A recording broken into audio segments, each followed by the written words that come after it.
یہاں پہ سوال یہ پیدا ہوگا کہ کیا ابلیس فرشتوں میں سے تھا؟ جی کیا جواب ہے کہ وہ فرشتوں میں سے نہیں ہے۔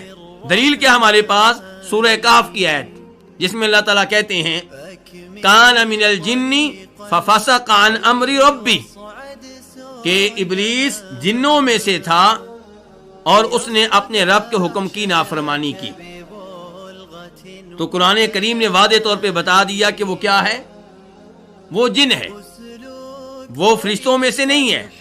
جن پیدا ہوئے ہیں آگ سے، فرشتے پیدا ہوئے ہیں نور سے۔ تو پھر اللہ تعالیٰ یہاں پہ کہہ رہے ہیں کہ انہوں نے سجدہ کیا مگر ابلیس نے، تو پھر یہ حرف الا جو استثناء کے لیے ہے، یہ کون سا استثناء ہوا؟ یعنی کہ ابلیس جو ہے یہ کیا ہو گیا؟ مستثنیٰ۔ تو یہ استثناء کون سا ہے؟ مستثنیٰ کون سا ہے؟ منقطع۔ یعنی کہ ابلیس فرشتوں کی جنس میں سے نہیں ہے، فرشتوں کی جنس اور ہے، ابلیس کی جنس اور ہے۔ مجھے امید ہے کہ آپ بات سمجھ رہے ہوں گے۔ اگر ابلیس فرشتوں میں سے فرشتہ ہوتا تو ہم کہتے مستثنیٰ متصل ہے،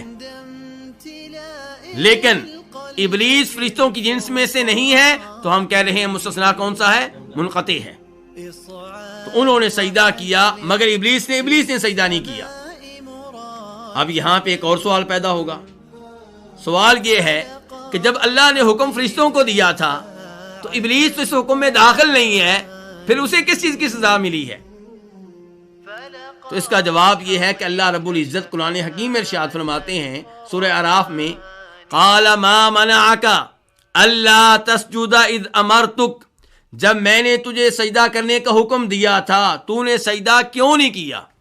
کس چیز نے تجھے سجدہ کرنے سے روکے رکھا؟ تو اس نے کیا جواب دیا تھا؟ قال انا خیر منہ، اس نے کہا تھا میں نے سجدہ اس لیے نہیں کیا کہ میں اس سے افضل ہوں، اس سے بہتر ہوں۔ ابلیس نے یہ نہیں کہا کہ اے اللہ تو نے مجھے حکم ہی نہیں دیا تھا۔ اس کا مطلب یہ ہے کہ ابلیس کو حکم دیا گیا تھا، اور تھوڑی دیر پہلے جو آیت میں نے تلاوت کی تھی اس سے بھی ہمیں یہی معلوم ہو رہا ہے کان من الجن ففسق عن امر ربی۔ اللہ تعالیٰ کہہ رہے ابلیس جنوں میں سے تھا اور اس نے اپنے رب کے حکم کی نافرمانی کی۔ اس کا مطلب یہ ہے کہ حکم اس کو ملا تھا۔ تو یہ سجدہ کرنے کا حکم جیسے فرشتوں کو ملا تھا ایسے ہی ابلیس کو بھی ملا تھا، اسی لیے تو اس کو سزا ملی ہے، اسی لیے تو اس کو وہاں سے نکال دیا گیا ہے اور ذلیل و رسوا کر دیا گیا ہے۔